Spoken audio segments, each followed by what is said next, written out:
So what are your exit options as a business owner? Well, there are essentially two types of options. You have exits that occur inside the business and exits that happen outside of the business. Today, we're going to discuss several of the options you have, as well as some of the pros and cons to each. So let's dive in.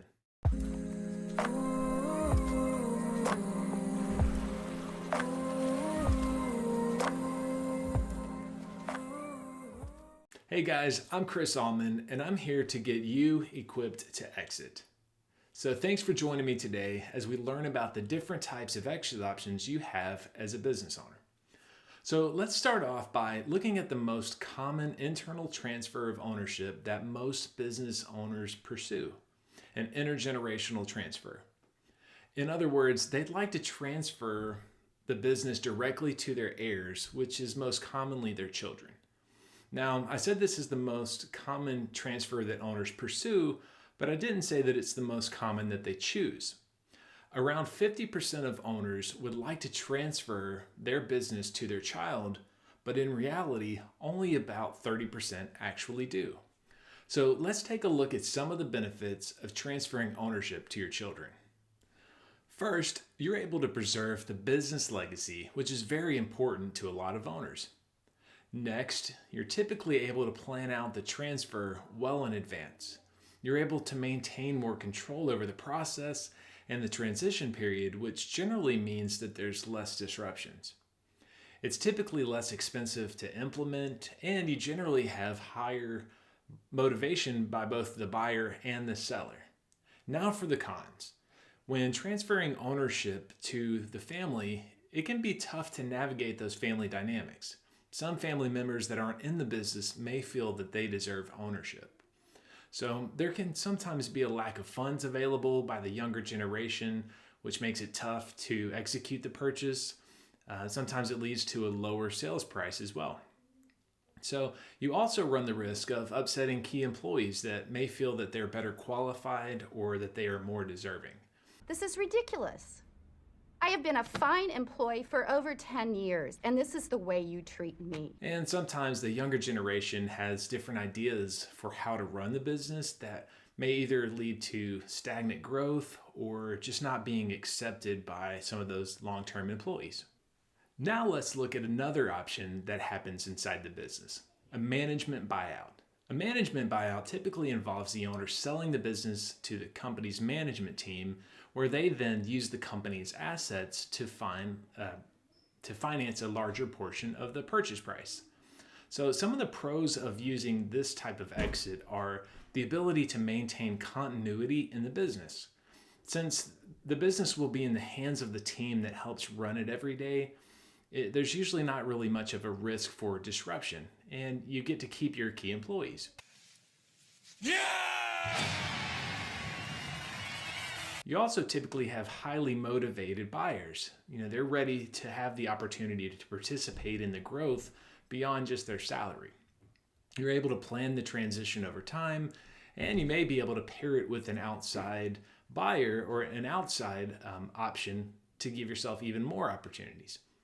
On the downside, you may face management sandbagging. Decent kid. You sandbagging son of a... And this is where the management team is reluctant to grow the business because they're afraid that it's going to increase their purchase price. So it can also be a distraction to the business because the team is consumed with negotiating the terms of the deal, and instead of being able to focus on the business. You may find that some of your management is illiquid and that they don't have the funds available to make the purchase happen. And it typically involves a higher amount of seller financing. So you end up having to carry a note a little bit longer and have to stay in the business longer. And occasionally you run across managers that just aren't good visionaries and don't have what it takes to take your business to the next level. Another type of exit that happens inside of a business is a sale to your employees. And this may happen through an ESOP, a co-op, or some other avenue. Many owners think of it as a great way to keep their employees and keep the business in the family. So allowing employees to buy into the company can lead to employee satisfaction, help them think like owners. They may care more about the business and how it's perceived, and just show a greater sense of pride in their work. There are also some great tax benefits too. So employees can purchase shares with pre-tax dollars, and taxable gains to the owner can often be deferred. And with the right estate plan, they may receive a tax-free inheritance for your heirs. On the flip side, though, employee ownership plans can be very complicated and more expensive to implement than other plans. They often require securities registration exemptions, and the owner needs to gradually exit over time rather than be able to have a quick exit. The company is also compelled to buy back the shares from employees when they leave, which can also be costly if it happens at an inopportune time. So, if you're enjoying today's video, hit that like and subscribe button. Be sure to turn on the notifications so you can stay up to date with my latest videos. And finally, another exit option that won't be applicable to all owners is the sale of the business to existing partners. So it's also going to be kind of run by the buy-sell agreement. So some of the pros to selling to another partner is that it's usually less disruptive to the business. You're able to plan over time and really keep things how you like it. And you have a buyer that really understands the business. You don't have to worry about the continuity. It's generally less expensive compared to some of the other alternatives. And while the costs are lower, you typically experience a lower sales price as well. It's also common for the owner to have a gradual exit rather than a clean break. And you run the risk of having some fallout between you and the partners. So it definitely deserves some time and some commitment to think about whether that's going to be right for you. Now that we've taken a look at some of the exit options that happen inside the business, let's take a look at some of the exit options outside of your business. The most obvious exit option occurring outside of the business is a sale to a third-party buyer. Now, there are several types of third-party buyers, but for now, we'll just discuss them in general terms. So when selling to a third party, one of the main benefits is that the sales price is typically the highest of any other option. Show me the money!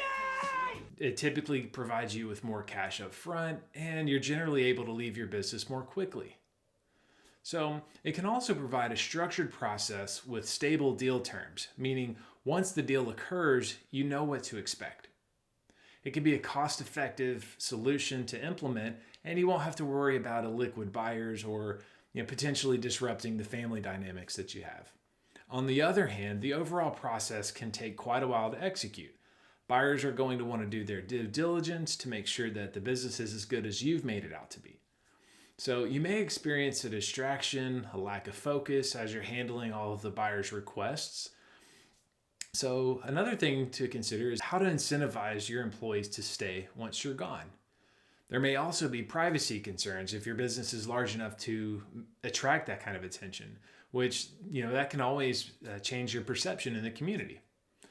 The overall process may feel overwhelming and the amount of people involved can sometimes seem staggering, but what might be the most difficult con to deal with is the emotional toll that you'll experience throughout the process. When you sell to a third party, you're cutting ties with your business and trusting someone else to lead it forward. You've poured your blood, your sweat, your tears into it and are really just hoping that that next buyer is going to care about your business as much as you did. And so the worst thing that can happen is that you sell your business and then you wake up with a sense of regret. Another exit option that occurs outside the business is called recapitalization. This is where the owner brings in outside money as a way to expand and grow the company. Often there's outside investors that have their expectation for returns as well. So some of the pros are that it allows the owner to have a partial exit, and you can take some of the chips off the table by selling a minority stake in your business.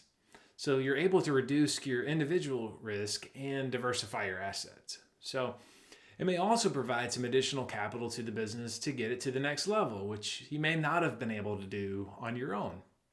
So another great thing about it is that it works well with other exit options, both inside and outside the business. Now, a few of the downsides are that you give up some of the control. So you become accountable to your new partners, which may not have the same vision that you have. You may experience a culture shift when you bring in someone new. So There may not be traction for growth right away, and the costs might just be expensive relative to the overall benefit. And finally, the last exit option that occurs outside the business is not really an exit in the normal sense. The exit I'm referring to is an orderly liquidation. And this is different than the liquidation that occurs because the business is experiencing trouble or because something unexpected happened. An orderly liquidation is a planned sell-off of the business's assets. And this could be good for businesses where the assets are actually more valuable than the expected future earnings that the company can produce. So it allows the owner to get more sometimes by selling off each individual piece of equipment or property rather than selling it as a whole. In general, it's inexpensive and it's really easy to implement, but unfortunately the downsides are that there's no guarantee for the profits and you may not be able to sell everything. Another thing is that you don't get any goodwill for the business. So you've created that value over time and you're not really able to monetize it.